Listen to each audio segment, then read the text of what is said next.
don't know how powerful your voice is. They don't want to hear another legislator. They don't want to hear somebody else that's advocating. Sometimes they just want to hear that personal story. The only way to stop asbestos-related cancers is to ban it. About 40,000 Americans die every year of asbestos-caused diseases. ADAO started, as you know, 20 years ago. We didn't have these awards because, we were lucky enough Alan was alive, and then when Alan passed away, we thought, how do we start to remember and grow and do things that hopefully will have a legacy meaning to others? So because of COVID, we have 3 awards we're going to give out tonight. 3 doesn't mean they're distilled or less important. It just means COVID hit. So let's start with the Duran family. So why don't we have Alice and Rachel come up. And I got an email, clap. I've never had a family email and say, we'd like to talk to you because we're thinking about a donation. I'm like, okay, that's good, we're valid. And they interviewed me. And I happened to be on a vacation with my older sister. We never go on vacation. And come over here, Alice. And the family wrote a tribute for Gilbert. And I gotta tell you, I cried. You moved me because Rachel wrote it. Can I say Rachel? Yeah. Rachel wrote a tribute for her father that was strong and tender and powerful. And by God, it's how everybody should feel. And you wrote that tribute, and I thought, OMG. And then we had a call, and I heard your girls, and I said, I know if Alan had ever met you, he would want to say thank you. So tonight, Emma and I, for Alan and the other hundreds of thousands of Alans, and for Gilbert, we say thank you for not letting a memory disappear, for renewing your fight for justice and prevention, and let's get this done. But we say thank you.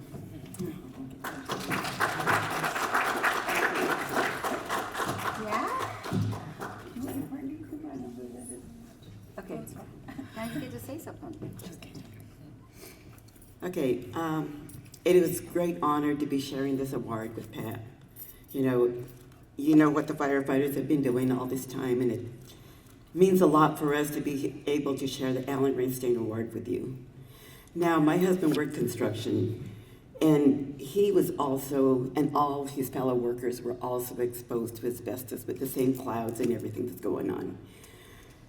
What I am trying to do with the company that we worked for is make sure the early detection keeps going on.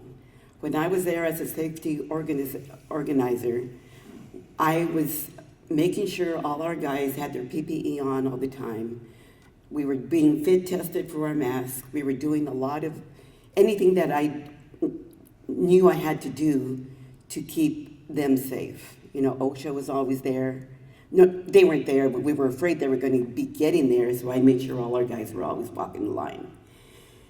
And I am reaching out to the company on a regular basis. The guys reach out to me still on a regular basis, tell me if they're being exposed to asbestos. One of the crews is, unfortunately, cutting through the lines because they got to get the AC pipes out of the way and put in new water lines.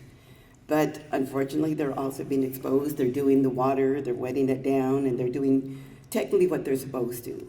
The early detection, I don't know if that's still going on. But just from hearing today that is the key to keeping more families from going through what Gilbert did, and that's what he wanted us to do. I'm gonna make sure that's going on.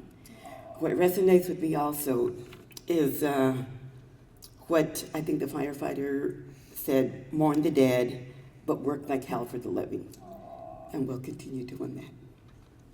Now, it was brought to my attention that September 26th is Mesothelioma Awareness Day. So I'm gonna make sure everybody in my little town is aware of that day. I go to church every day, and I'll make sure all the parishioners know that's going on. And we were at a meeting once, and I'll finish, let her talk, and I'll finish. Oh,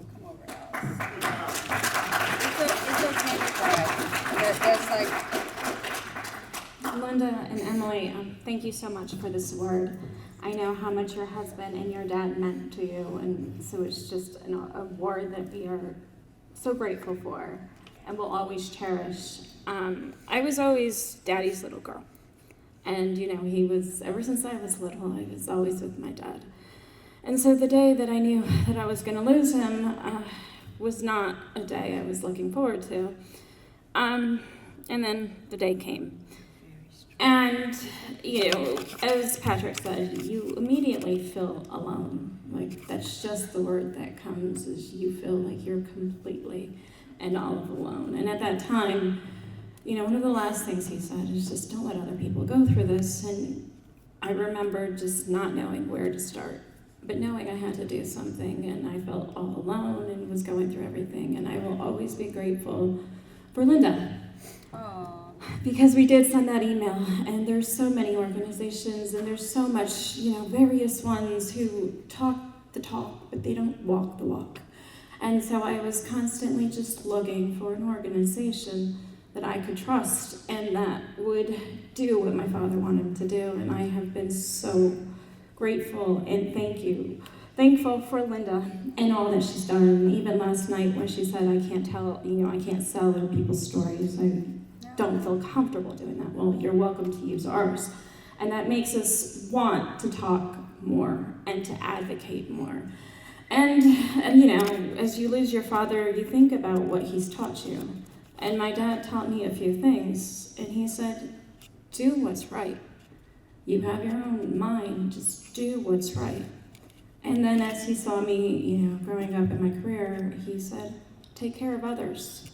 If you're in a position of power, you take care of your people, and your people will take care of you. That's what your job is to do. And then he said, make sure you're heard. So many times we're not always heard. We don't always want to join and take the microphone. And then the last thing he always told me ever since I was a kid is, and remember, I will always have your back, and I will always be there for you. And so, as I've traveled the world alone, it was never alone because I always knew that I had him. And I want to thank Linda and everybody in this room for everything you have done and everything you are doing, because we don't feel alone. And we do feel like there is hope. And so many of you took care of us and testified at our trial when you didn't know us. So thank you for all of you for coming year after year, for the work that you take day after day.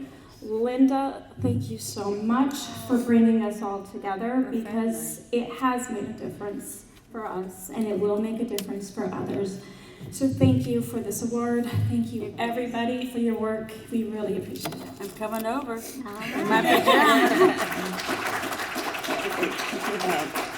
Now that I'm pulled together again, what resonates with me, and one of my fellow workers that helps me on the farm now, him and Gilbert were really close, and he's his cousin. But he said, we were at a meeting one time, we created a subdivision, and he was talking to a bunch of realtors, and he told them, make it happen. And we were talking about that last week, and I'm thinking about this now. What we all have to do is make it happen. And I'm just hearing him telling me that. So we're gonna get it done. We're gonna make it happen.